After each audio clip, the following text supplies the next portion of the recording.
राष्ट्रीय शैक्षणिक धोरणाच्या अंमलबजावणीत विद्यापीठ आणि महाविद्यालय काय करत आहेत? पुणे शहरामध्ये सुद्धा स्वतंत्र आपण प्राचार्यांचं ट्रेनिंग केलं, प्राध्यापकांचं ट्रेनिंग केलं, विद्यार्थ्यांचं केलं, संस्था चालकांच्या मीटिंग. सावित्रीबाई फुले पुणे विद्यापीठ हे एकमेव विद्यापीठ असं की 500पेक्षा आपण कंपन्यांना इन्व्हाइट केलं, त्यांची भागीदारी घेतली इंटर्नशिपसाठी. नॅशनल रँकिंग फ्रेमवर्क ही जी देशभरातील विद्यापीठांची महाविद्यालयांची रँकिंग ठरवणारी बॉडी आहे, त्या रँकिंगमध्ये दिवसेंदिवस सावित्रीबाई फुले पुणे विद्यापीठाचा जो क्रमांक आहे तो कुठेतरी आपल्याला घसरताना दिसतो. आपण हा क्रमांक वर घेऊन जाण्यासाठी काही उपाययोजना करतो आहोत का? मधल्या काही काळामध्ये ती रँकिंग खाली होती, हे आम्हाला मान्य आहे. बेसिक गोष्ट असं आहे की कोणत्या मुद्द्यावरती काम केल्यानं हा रँक वाढणार आहे, तर त्यात सगळ्यात महत्त्वाची बाब आहे ती म्हणजे संशोधन. माननीय काउन्सिलचे मेंबर धोंडीराम पवार, प्राचार्य डॉक्टर घोरपडे सर, अन्य काही सदस्य आहेत, तर they are also very proactive to provide such type of research facility to the student as well as faculty members. Sir, गेल्या काही महिन्यांपासून आपण पाहतोय की कुठल्या ना कुठल्या कारणामुळे विद्यापीठ चर्चेत येतं. कुठली आंदोलनं होतात, कुठल्या संघटना येतात, विद्यार्थी संघटनांमध्ये वाद होतात, काही संघटनांकडनं तोडफोड होते. एक गोष्ट राहुलजी खरी आहे की अनेक आंदोलनं विद्यापीठामध्ये सातत्यानं होत असतात आणि अशा प्रकारचे आंदोलनं केवळ विद्यार्थी संघटना करतात नाही, अन्य संघटना सुद्धा ते आंदोलन करतात. लोक नाही आहेत काम करायला. म्हणजे तुम्ही जर का गेला तर 40%च लोक आता विद्यापीठात परमनंट स्वरूपाचे काम करतात. कर्मचारी नसल्यामुळे म्हणजे हॉस्टेल असेल तिथे इश्यूज तयार होतात, अकॅडमिक इश्यूज तयार होतात. जेवणाच्या अनुषंगाने विद्यार्थ्यांचा राईट आहे तो, आणि विद्यापीठाने सुद्धा ते देणं हे विद्यापीठाचं काम. आपल्याच एका संलग्न महाविद्यालयामध्ये विद्यार्थ्यांना मराठी विषयच घेऊ दिला जात नाही. मराठीला जर प्रवेश घेऊ नका असं जर एखादं महाविद्यालय म्हणत असेल तर त्याची गंभीर दखल व्यवस्थापन घेतल्याशिवाय राहणार नाही. या संदर्भात माननीय कुलगुरूंशी आम्ही निश्चित चर्चा करून त्या तक्रारी जाणून घेऊ.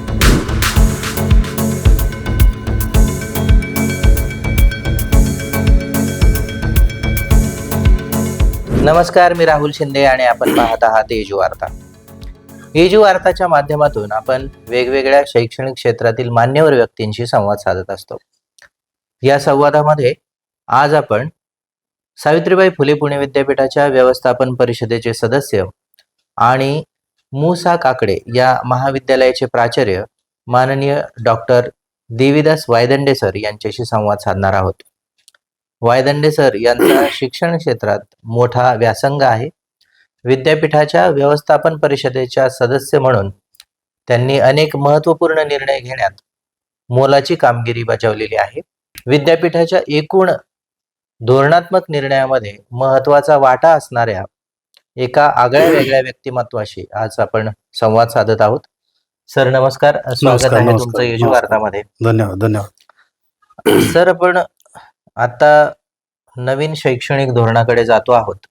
नवीन शैक्षणिक धोरणाच्या अंमलबजावणीला सुरुवात झालेली आहे आणि या शैक्षणिक वर्षापासून सर्व संलग्न महाविद्यालयामध्ये NEP ची अंमलबजावणी सुरू झालेली आहे. बरं. तर विद्यापीठ, संलग्न महाविद्यालय आणि NEP या सगळ्या गोष्टींचा विचार करता राष्ट्रीय शैक्षणिक धोरणाच्या अंमलबजावणीत विद्यापीठ आणि महाविद्यालय काय करत आहेत? सध्या काय परिस्थिती आहे? अत्यंत महत्त्वाचा प्रश्न आहे. खरं म्हणजे 2023 पासून आपण विद्यापीठ म्हणून नॅशनल एज्युकेशन पॉलिसीची अंमलबजावणी सुरू केली. या अनुषंगानं महाराष्ट्र शासनानं जी सुकाणू समिती नेमलेली होती, आपल्या विद्यापीठाचे माजी कुलगुरू डॉक्टर करमळकर सरांच्या नेतृत्वाखाली, आणि त्याचे काही अन्य सदस्य होते, राव सर असतील किंवा चीफ सेक्रेटरी असतील, डायरेक्टर असतील, तर यांना बरोबर घेऊन किंवा त्यांच्या गाईडलाईन्स घेऊन आपण अभ्यासक्रम निर्मिती आणि त्याची अंमलबजावणी ही प्रक्रिया सुरू केली. पहिल्यांदा आपण पोस्ट ग्रॅज्युएटच्या पहिल्या वर्षाला आपण NEP लागू केली आणि आता यावर्षीपासून आपण ग्रॅज्युएट लेवलच्या फर्स्ट इयरला करतो. पण तत्पूर्वी कोणतीही योजना राबवायची असेल तर त्याची पार्श्वभूमी, ज्याला आपण अकॅडमिक लँग्वेजमध्ये स्टेक होल्डर असं म्हणतो, तर हे जे स्टेक होल्डर आहेत ते कोण आहेत?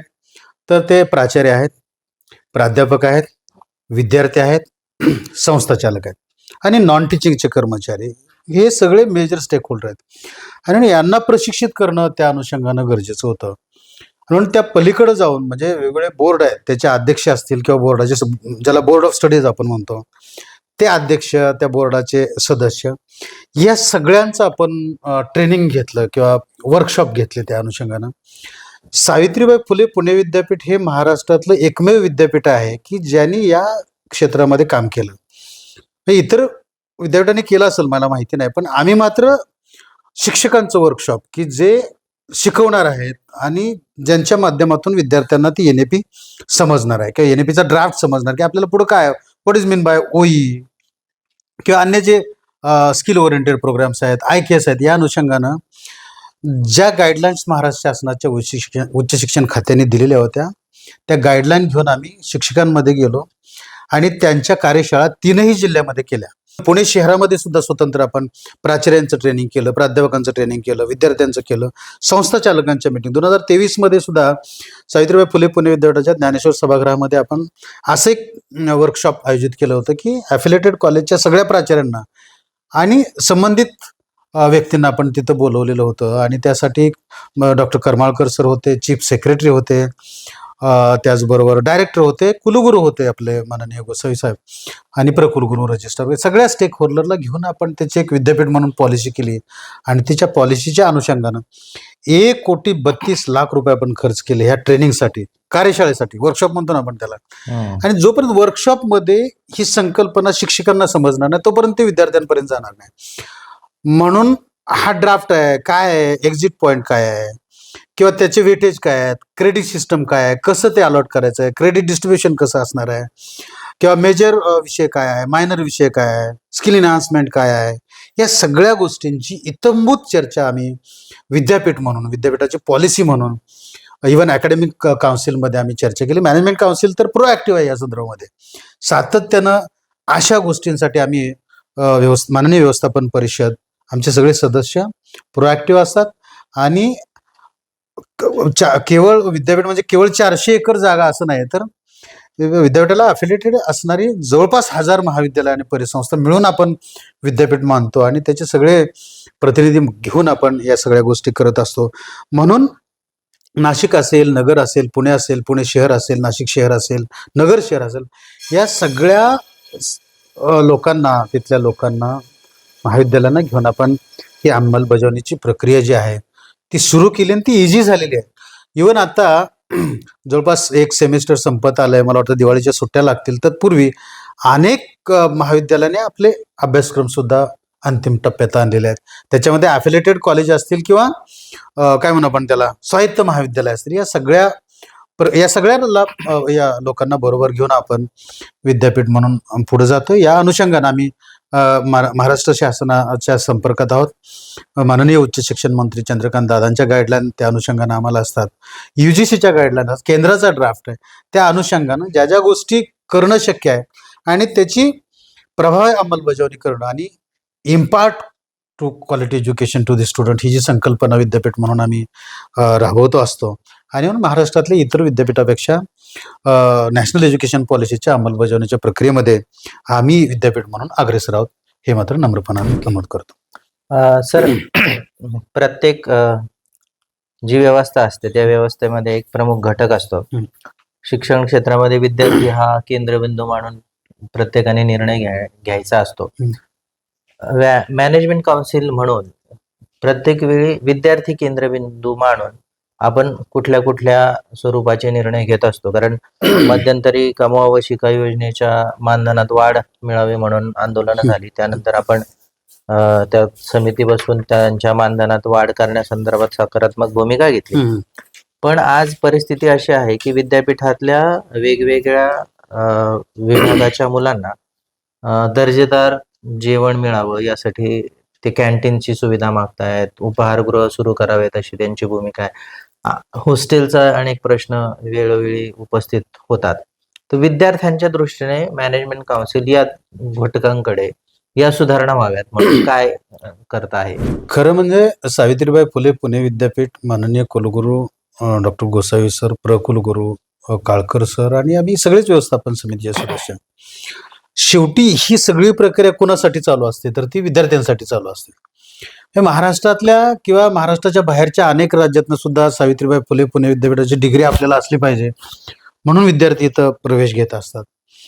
मग असा एक स्टुडंट सेंट्रिक, ज्याला आपण नॅकच्या संकल्पनेमध्ये विद्यार्थी केंद्रित, जसं तुम्ही आता म्हणाला ती गोष्ट खरी आहे की विद्यार्थ्यांना क्वालिटी एज्युकेशन मिळालं पाहिजे, म्हणून आम्ही महाराष्ट्रामध्ये सगळ्यात अगोदर आम्ही आमची डिपार्टमेंट ऑटोनॉमस केली, विद्यापीठाची डिपार्टमेंट, आणि त्यांचा सिलेबस तयार करणं किंवा अन्य घटकांना समाविष्ट करून आपण विद्यार्थ्यांना चांगल्या सोयी आणि दर्जेदार शिक्षण कसं मिळेल याकडं बघत असतो.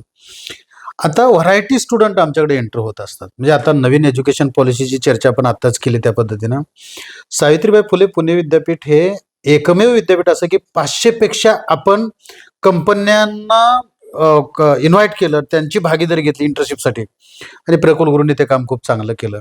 दुसरी गोष्ट अशी आहे की तुम्ही जो उल्लेख केला की मागच्या वर्षी विद्यार्थ्यांची अशी एक डिमांड झालेली होती की कमवा शिका, म्हणजे काय म्हणू, कर्मवीर भाऊराव पाटील कमवा शिका योजनेमध्ये त्याचा मोबदला जो आहे तो अधिक असला पाहिजे.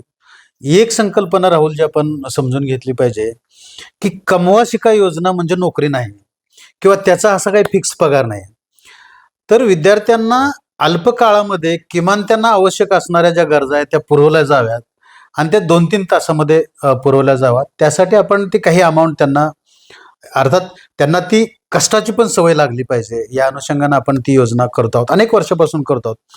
यावर्षी मात्र गेल्या वर्षीच्या तुलनेमध्ये आम्ही कमवा शिका योजनेच्या आणखी पुढे गेलो की यावर्षी माझ्याच अध्यक्षतेखाली ती कमिटी होते आणि 15 रुपये त्या पर तास आम्ही वाढवायचा निर्णय घेतला. त्यातले 10 रुपये तर आम्ही रिलीज केले आणि बजेट पण महाविद्यालयातल्या अफिलेटेड कॉलेजमधल्या सगळ्या विद्यार्थ्यांपर्यंत कसं पोहोचलं. आणि ही योजना केवळ विद्यापीठाच्या ह्याच्यापुरती नाही आहे, काय म्हणू आपण कॅम्पसपुरती नाही, तर सावित्रीबाई फुले पुणे विद्यापीठाशी अफिलेटेड असणाऱ्या सगळ्या महाविद्यालयातल्या गरीब गरजू विद्यार्थ्यांना आपण ती योजना देत असतो.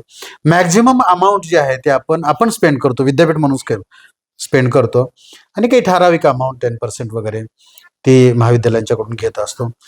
याच्यात आणखी असं होतं की पूर्वी असं कमवा शिका योजना म्हणजे फक्त गवत काढणं, खुरपणं, बागकाम करणं असं नाही. यावर्षी माझ्या अध्यक्षतेखालील समितीने आणि आमचे कुलकर्णी आणि भोसले, सदानंद भोसले आणि अभिजित कुलकर्णी हे जे विद्यार्थी कल्याण अधिकारी आणि NSSच्या, यांना बरोबर घेऊन आम्ही विद्यार्थ्यांना स्किल बेस्ड काम कसं देता येईल. उदाहरणार्थ एखाद्या विद्यार्थ्याला चांगला कम्प्युटर चालवता येत असेल तर त्याला कम्प्युटर बेस्ड काम 2 तासाचं का असेना पण त्याला कम्प्युटर चालवायला द्यायचा. याचबरोबर लायब्ररीमध्ये काही मुलं काम करू शकतात की लायब्ररी व्यवस्थित कशी ठेवता येतील, पुस्तकांचं संगोपन कसं करता येईल, किंवा अलीकडच्या काळामध्ये की त्यातनं सुद्धा ज्ञानार्जनाबरोबर अर्थार्जन व्हावं म्हणून आम्ही पाकिट तयार करण्याचं प्रशिक्षण विद्यार्थ्यांना आता देतोय. म्हणजे एका जागेला बसून आम्ही रॉ मटेरियल त्याला देणार आणि तो पाकिट तयार करणार, की जो आमचा उद्देश हा पण आहे त्याच्यातनं की विद्यापीठ खूप मोठ्या रकमेची खरेदी ती करत असतं, म्हणजे रिकामी पाकिट काय म्हणतो आपण, लिफाफे तयार करतो, तसं आम्ही ते लिफाफे तयार करण्याचं प्रशिक्षण सुद्धा विद्यार्थ्यांना देणार आहे. किंवा एखाद्या विषय क्षेत्रामध्ये एखाद्या विद्यार्थ्याची आवड आहे तर त्याला त्या आवडीनुसार त्याला वर्क कसं प्रोव्हाइड करता येईल या अनुषंगाने आम्ही प्रयत्न करतोय. आता हा झाला केवळ याचा पार्ट, आपण कमवा शिका योजनेचा पार्ट. त्याच्या पलीकडं आपण इंद्रधनुष्य योजना तुम्ही जाणता आहात की विद्यार्थ्यांना कलागुणांना वाव देण्यासाठी विद्यापीठ सातत्यानं प्रयत्न करतो आणि खूप मोठी अमाऊंट आपण विद्यार्थ्याच्या कलागुणांना वाव देण्यासाठी खर्च करतो. तर त्यांना प्लॅटफॉर्म निर्माण करून देण्यासाठी विद्यापीठ खर्च करतं, किंवा अन्य काही इसेन्शियल गोष्टी ज्या विद्यार्थी म्हणून विद्यापीठानं करायच्या असतात त्या आम्ही सातत्यानं करत असतो. विशेषतः प्रशिक्षणपूरक योजना आहेत, किंवा दिव्यांग विद्यार्थी आहेत त्याला कसं आपल्याला जास्तीत जास्त फॅसिलिटीज आपल्याला प्रोव्हाइड करता येतील ते आपण करत असतो.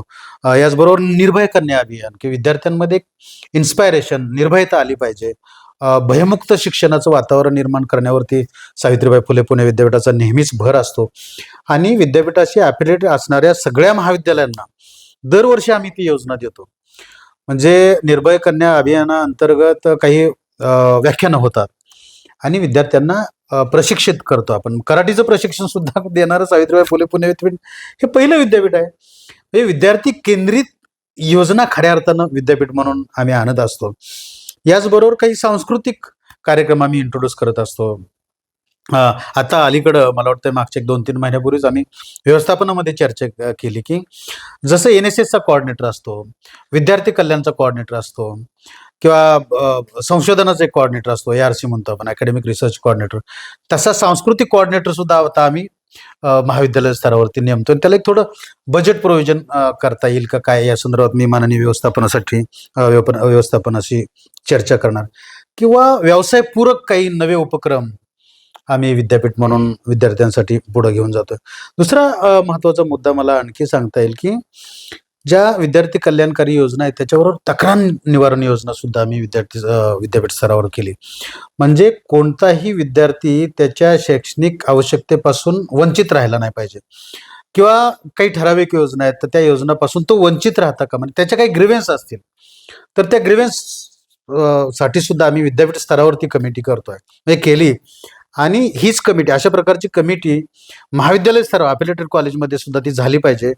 केवळ विद्यापीठातल्या कॅम्पसमधले विद्यार्थी नसून महाविद्यालयातल्या ग्रामीण भागातल्या, वंचित भागातल्या, डोंगराळ भागातल्या सगळ्या महाविद्यालयांना त्या योजनेचा फायदा किंवा त्यांचं जे मत आहे ते मांडण्याचा, त्यांचा ग्रीव्हन्स रिझॉल्व्ह करण्यासाठी आम्ही विद्यापीठ म्हणून प्रयत्न करतोय. मला वाटतं मागच्या 1 महिन्याभरापूर्वीच आम्ही विद्यापीठाच्या विद्यार्थी कल्याण मंडळाच्या अंतर्गत आम्ही ती नोटीस केली होती आणि ती नोटीस आता इम्प्लिमेंट झालेली आहे. प्रत्येक महाविद्यालयानं आपापला तक्रार निवारण समितीचा जो फॉर्मॅट आहे त्याच्याखाली ती माहिती प्रोव्हाइड केलेली आहे आणि विद्यार्थ्यांच्या योजनेसाठी आम्ही सातत्यानं प्रयत्न करत असतो. तर विद्यार्थ्यांच्या योजनाबद्दल तुम्ही सविस्तर सांगितलं. हं. म्हणजे हे सगळं असताना गेल्या काही एक 10-15 वर्षांचा कालावधी आपण जर पाहिला तर नॅशनल रँकिंग फ्रेमवर्क हं. ही जी देशभरातील विद्यापीठांची, महाविद्यालयांची रँकिंग ठरवणारी बॉडी आहे, हं. त्या रँकिंग मध्ये दिवसेंदिवस सावित्रीबाई फुले पुणे विद्यापीठाचा जो क्रमांक आहे तो कुठेतरी आपल्याला घसरताना दिसतो. तर त्या घसरणाऱ्या क्रमांकाबद्दल व्यवस्थापन परिषद सदस्य म्हणून किंवा तुमचे सहकारी म्हणून याबद्दल आपण काही धोरणात्मक निर्णय घेतला आहे का? आपण हा क्रमांक वर घेऊन जाण्यासाठी काही उपाययोजना करतो आहोत का? आणि पुढच्या काळामध्ये हा आपला क्रमांक वाढला असेल या दृष्टीने काय निर्णय घेतले राहुलजी, जात आहेत? तुमचा प्रश्न हा अत्यंत महत्त्वाचा प्रश्न आहे. कारण शेवटी सावित्रीबाई फुले पुणे विद्यापीठाला ऑक्सफर्ड ऑफ द ईस्ट असं म्हटलं जातं आणि त्या तोडीनं ज्या पॉलिसी करायच्या असतात त्या व्यवस्थापन परिषद सातत्यानं करत असतं. खरं जे मधल्या काही काळामध्ये ती रँकिंग खाली होती हे आम्हाला मान्य आहे, पण ती रँक हायर कशी जाता येईल जगभराच्या विद्यापीठाच्या तुलनेमध्ये किंवा इंटरनॅशनल नॅशनल लेवलच्या तुलनेमध्ये, तर यासाठी मागच्या 2 महिन्यापूर्वी व्यवस्थापन समितीच्या बैठकीमध्ये चर्चा झाली. आणि एक आणखी आनंदाची बाब आहे की त्याच्यानंतर आमची चर्चा झाल्यानंतर आमचा रँकिंग थोडासा वाढला आणि दिल्लीला आम्ही माननीय कुलगुरू डॉक्टर पराग काळकर सर गेले होते आणि त्यांचा सत्कार सुद्धा तिथं झाला. आता बेसिक गोष्ट असं आहे की कोणत्या मुद्द्यावरती काम केल्यानं हा रँक वाढणार आहे, तर त्यात सगळ्यात महत्वाची बाब आहे ती म्हणजे संशोधन. आता हे संशोधन हे विद्यापीठ आणि महाविद्यालय, पण विद्यापीठाचं रँकिंग जनरली असं मोजलं जातं की विद्यापीठात जे संशोधन चालतं त्याचा जास्त प्रभाव त्या रँकिंगमध्ये होतो. मागच्या बजेटमध्ये, म्हणजे आता मीच बजेट सादर केलं मागच्या मार्चमध्ये, तर त्या बजेटमध्ये संशोधनाला वाव देण्यासाठी आम्ही 10 कोटी रुपयाची तरतूद केली आणि 10 कोटी हे विद्यापीठाच्या कॅम्पसमधल्या शिक्षकांना आणि अफिलिएटेड कॉलेजमधल्या शिक्षकांना आम्ही ते विभागून दिले. आणि ज्याला आपण काय म्हणतो, तो जो विद्यापीठाचा अप्रोच आहे किंवा रिसर्च ओरिएंटेड अप्रोच, तो आम्ही आणण्याचा प्रयत्न करतोय. ॲस्पायर नावाची रिसर्च ओरिएंटेड किंवा रिसर्च मेंटरशिप नावाची जी योजना आहे ती विद्यापीठ राबवतोय. चांगले रिसर्च प्रोजेक्ट असतील तर ते एकूण 150 रिसर्च प्रोजेक्ट आपण ती ग्रँट देत असतो. दुसरा महत्वाचा मुद्दा जो आहे तो हे रिसर्च आहे. हे विद्यार्थ्यांना सुद्धा रिसर्च ओरिएंटेड बनवणं आणि त्या विद्यार्थ्यांना, म्हणजे विद्यापीठात एकदा की तो आला किंवा अफिलिएटेड कॉलेजमधल्या विद्यार्थ्यांना अनेक स्कॉलरशिप योजना सुद्धा आम्ही देऊन त्यांना संशोधनासाठी त्यांच्या मनामध्ये इन्स्पायर कसं होईल असं आम्ही करतो आणि त्यासाठी मोठे बजेट प्रोव्हिजन आम्ही केलेली आहे. आविष्कार नावाची संकल्पना म्हणजे देशभरामध्ये आहे. त्यात सावित्रीबाई फुले दरवर्षी पार्टिसिपेशन होतं. त्या आविष्कार रिसर्च कॉम्पिटिशनचा चेअरमन सुद्धा मी आहे. तर यावर्षी आम्ही माननीय कुलगुरूंना विनंती करून भेटून हे जे 60-70 लाखाचं बजेट होतं ते आम्ही आता 1 कोटीपर्यंत घेऊन चाललोय. आणि महाविद्यालय आणि कॅम्पसमधल्या विद्यार्थ्यांना काय म्हणू आपण त्याला क्वालिटी रिसर्च कसा अप्रोच देता येईल, रिसर्च चांगल्या पद्धतीचा कसा रिसर्च पुढे घेऊन जाता येईल, यासाठी आम्ही प्रयत्न करतोय. म्हणजे प्रत्येक महाविद्यालयाला पूर्वी आम्ही 2,000 रुपये द्यायचो ते कंडक्ट करायला, 1 दिवसाचा असायचा आणि त्याला एक एक्सपर्ट बोलवायचा. आता ती अमाऊंट आम्ही 5,000 अजून सुद्धा वाढवायचा आम्ही समिती म्हणून प्रयत्न करतोय. आमचे ढोले सर जे IQACचे संचालक आहेत ते या अनुषंगानं प्रयत्न करतायत. म्हणजे ॲस्पायर योजना असेल, आविष्कार योजना असेल किंवा रिसर्च ओरिएंटेड काही स्कीम्स नव्यानं आम्ही विद्यापीठाची आणखी एक स्कीम आहे की आम्ही काही रेप्युटेड एज्युकेशन इन्स्टिट्यूशन्सचे आम्ही कोलॅबोरेशन करतोय. तर त्या म्हणजे इतर विद्यापीठांच्या तुलनेमध्ये आपण अत्यंत चांगल्या विद्यापीठांशी आपण त्या कोलॅबोरेशनच्या अनुषंगानं या सगळ्या प्रक्रिया पुढे घेऊन जाण्याचा प्रयत्न करतोय. म्हणजे विद्यापीठाचा दर्जा मी मगाशी म्हणालो तसं केवळ संशोधन म्हणून नाही, तर तुम्ही कोणाबरोबर लिंकेज करताय किंवा तुम्ही कोणाबरोबर MOU करताय, कोणाबरोबर कोलॅबोरेशन करताय. आणि हा केवळ कोलॅबोरेशन ऑन डॉक्युमेंट राहता कामा नये, तर त्याच्या ऍक्टिव्हिटी सुद्धा आपण राबवल्या पाहिजेत. म्हणून इंडो युरोपियन एज्युकेशन फाउंडेशन नावाची जी जगभरातली रेप्युटेशन संस्था आहे त्यांच्याबरोबर सावित्रीबाई फुले पुणे विद्यापीठाचं कोलॅबोरेशन आहे. याचबरोबर युनिव्हर्सिटी ऑफ नॉर्थ टेक्सास नावाची जी मोठं विद्यापीठ आहे त्यांच्याबरोबर आम्ही कोलॅबोरेशन केलेलं आहे. याचबरोबर आत्ताच मागच्या 1-2 महिन्यापूर्वी मेलबॉर्न युनिव्हर्सिटी, ज्याला आपण युनिव्हर्सिटी ऑफ मेलबॉर्न असं म्हणतो, ऑस्ट्रेलियाची ही प्रसिद्ध विद्यापीठ आहे, त्यांच्याशी आम्ही कोलॅबोरेशन केलेलं आहे. University of state astern Norway नावाचं विद्यापीठ आहे. अशा जगभरातल्या अनेक विद्यापीठांशी आम्ही कनेक्टेड आहोत.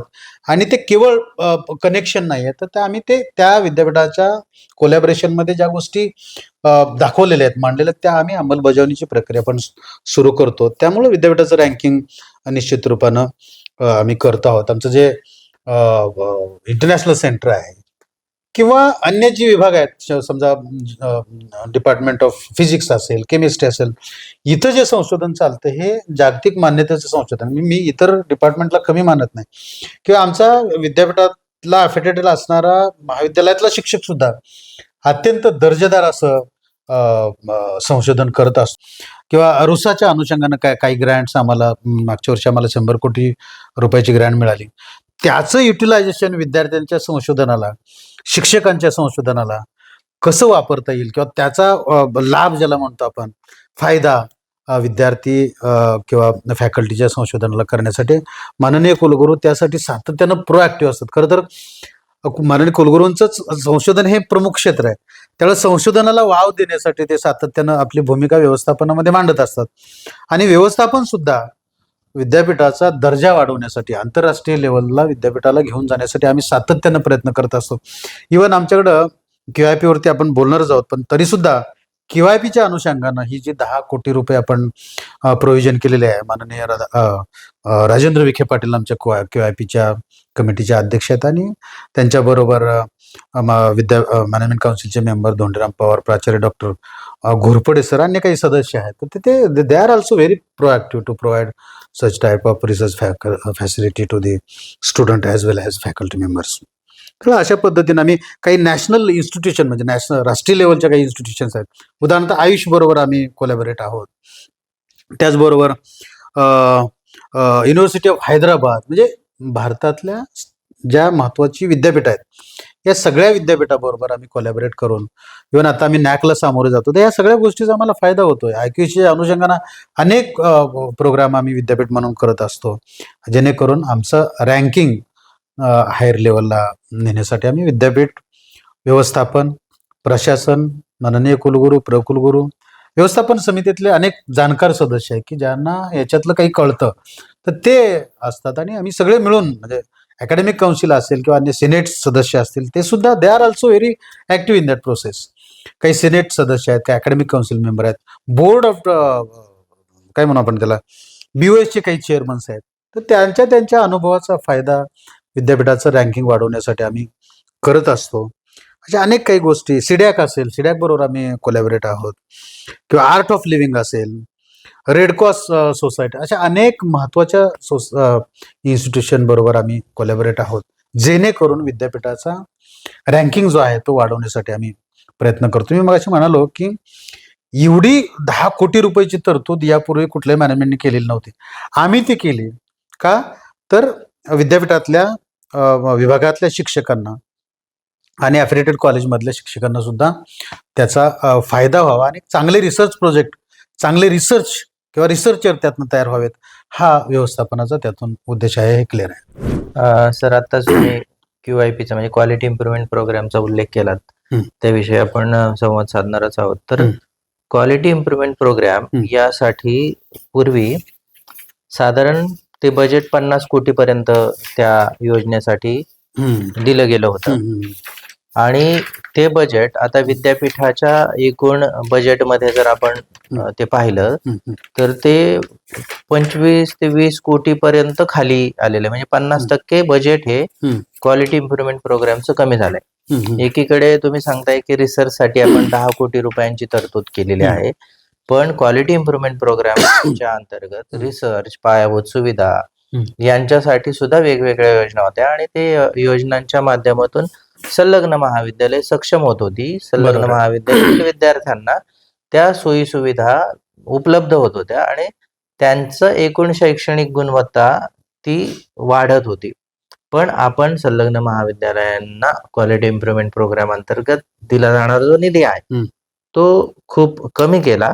तर तो वाढवण्याची मागणी अनेक वेळा होतो. तुम्ही एका संलग्न महाविद्यालयाचे प्राचार्य आहात, तुम्हाला याची जाणीव आहे, तर या दृष्टीने यापुढील काळात काय होणार आहे? नाही, काय झालं होतं राहुलजी, की मी मगाशी म्हणालो तसं महाराष्ट्रातल्या काही मोजक्या विद्यापीठांमध्ये QIP नावाचा जी संकल्पना आहे ती राबवत. तसं आपलं विद्यापीठ खूप मोठे अमाऊंट त्याच्यावरती खर्च करतं. मी मगाशीच म्हणालो की आमचा जो मोटो आहे किंवा आमचं जे ऑब्जेक्टिव्ह आहे ते केवळ विद्यापीठ कॅम्पस नाही, तर ते ॲफिलिएटेड कॉलेजेस आहेत आणि ॲफिलिएटेड कॉलेजला स्ट्रेंथन करणं, त्यांना मजबूत करणं हे सुद्धा विद्यापीठाचं काम आहे. म्हणून QIP क्वालिटी इम्प्रुव्हमेंट प्रोग्राम ही योजना आपण आणली. अनेक दिवसापासून ती चालू आहे. कोरोनाच्या काळामध्ये याच्यातली काही अमाऊंट आपल्याला म्हणावी तेवढी खर्च करता आली, पण नंतर मात्र ती आता आमच्या नवीन मॅनेजमेंट काउन्सिल आल्यापासून आम्ही खूप चांगली अमाऊंट त्याच्यावरती आम्ही खर्च करतो.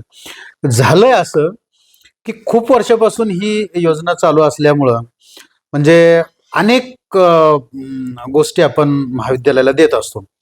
उदाहरणार्थ काय, तर नॅशनल इंटरनॅशनल लेवलच्या कॉन्फरन्स आपण विद्यार्थी, शेवटी क्वालिटी ही कशातनं इन्क्रीज होते, तर अकॅडमिक सुद्धा आहेत. केवळ इन्फ्रास्ट्रक्चर म्हणून नाही, तर विद्यापीठाची जबाबदारी आहे की अकॅडमिक डेव्हलपमेंट सुद्धा ॲफिलिएटेड कॉलेजची झाली पाहिजे. म्हणून आम्ही नॅशनल लेवलच्या कॉन्फरन्स सेमिनार देतो, स्टेट लेवलच्या कॉन्फरन्स सेमिनार देतो. हे अनेक महाविद्यालय अर्ज करतात आणि आपण त्यांना देत असतो. त्याच्यावरती काही अमाऊंट आम्ही खर्च करतो.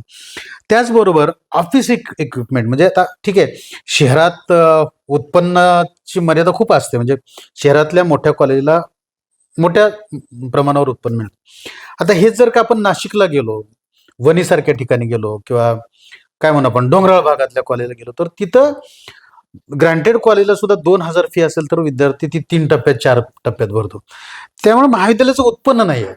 म्हणून त्यांना जी जनरल इन्फ्रास्ट्रक्चर असतं, उदाहरणार्थ की ऑफिस इन्फ्रास्ट्रक्चर आहे, आम्ही मध्यंतरीच्या काळामध्ये क्वालिटी झेरॉक्स मशीन सुद्धा दिलेले आहे, कम्प्युटर आपण त्या अनुषंगाने देतो, अशा अनेक, किंवा सोलर पॅनल आपण मागच्या वर्षी दिलेले होते, किंवा काही कन्स्ट्रक्टिंग ग्रँट्समधून बांधकामासाठी निधी, मग त्यातनं अनेक महाविद्यालयांनी पार्किंग शेड तयार केले. म्हणजे आमच्या कॉलेजला सुद्धा ती ग्रँट मिळालेली आहे. आम्ही त्यातनं पार्किंग शेड, चांगलं विस्तीर्ण असं पार्किंग शेड तयार केलं. कॅन्टीन सुद्धा आपण देत होतो आणि खूप मोठी अमाऊंट त्याच्या होते. आता अलीकडच्या काळामध्ये प्रत्येक महाविद्यालयाला आम्ही NAP अनुषंगानं वर्कशॉप करण्यासाठी स्टेट लेवलचे वर्कशॉप आम्ही दिलेले आहेत. त्याला कुणाला 1 लाख रुपये, कुणाला 50,000 असं म्हणजे आर्थिक प्रोव्हिजन करून त्याची अंमलबजावणी करायचा आम्ही प्रयत्न करतो. दुसरं असं की आता नव्या योजनेमध्ये 40% जो भाग आहे तो ऑनलाईन किंवा डिस्टन्स लर्निंग वगैरे अशा स्वरूपात आलेलं आहे. तर प्रत्येक महाविद्यालयाला ते जे इन्स्ट्रुमेंट्स आहे ना, काय म्हणतो आपण त्याला, ई कंटेंट डेव्हलपमेंट मॉड्यूल्स म्हणतो, किंवा पूर्वी आम्ही त्याला LMS म्हणायचो, LMS, पण आता ते ई कंटेंट लर्निंग मॉड्यूल्स असं म्हणतो. आता मागच्याच एक 2-3 महिन्यापूर्वी आम्ही अनेक महाविद्यालयांना ते दिलं, 1,00,000 रुपये. आता आता नव्यानं मला असं कळतंय की माननीय विखे पाटलांच्या नेतृत्वाखाली जी समिती आता किंवा त्यांनी आणखी 50,000 रुपयाची प्रोव्हिजन ते करतायत.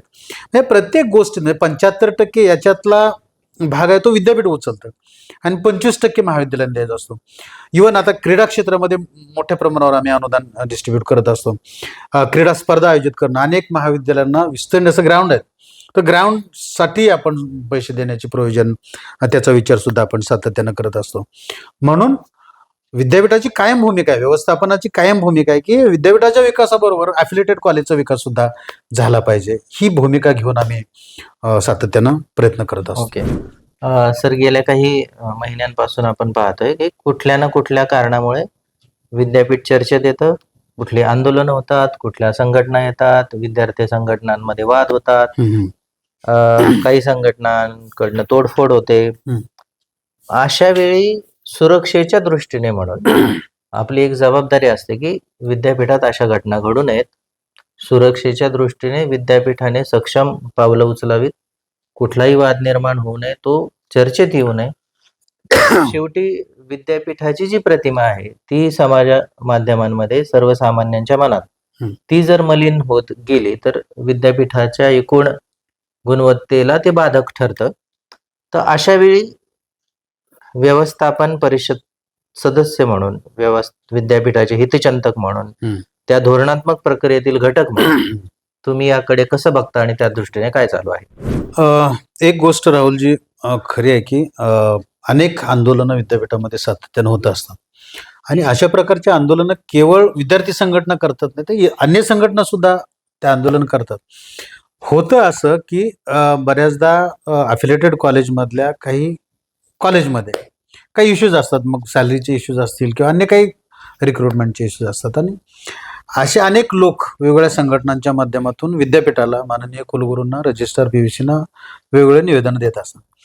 मग त्यांचं समाधान, खरं म्हणजे विद्यापीठ ही मदर बॉडी, ही खरं आहे, पण कॉलेजमधले जे काही इंटरनल इश्यूज आहेत ते कॉलेजमधलेच मध्येच मिटले पाहिजे, किंवा विद्यार्थी संघटनेचे आंदोलन व्हायला पाहिजेत का, तर ते व्हायला पाहिजेत. राज्यघटनेनं तो अधिकार आपल्याला दिलेला आहे. मग विद्यापीठाच्या काही डिमांड्स असतील, मला असं वाटतं की ती संविधानिक पद्धतीनं जर त्या डिमांड्स विद्यापीठाकडे आल्या तर त्यांच्या डिमांड्सला न्याय देणं किंवा त्यांचं म्हणणं ऐकून घेणं ते अधिक सोपं होतं. व्यवस्थापन समिती याच्यामध्ये अधिक सुलभता आणण्याचा प्रयत्न करते. म्हणजे या संदर्भातले सगळी निवेदनं माननीय कुलगुरूंना येतात.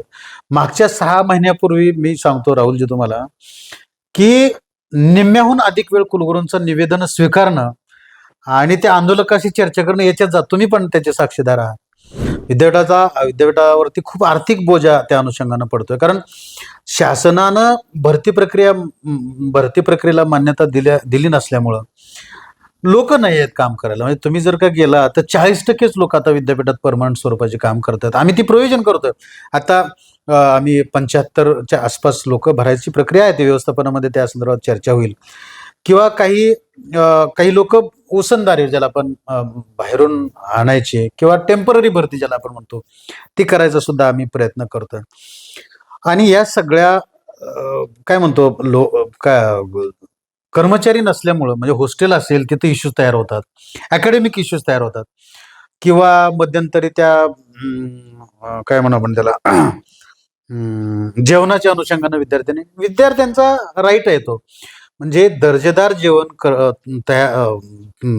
मिळणं, त्यांना मिळणं हे त्यांचा राईट आहे, आणि विद्यापीठानं सुद्धा ते देणं हे विद्यापीठाचं काम आहे.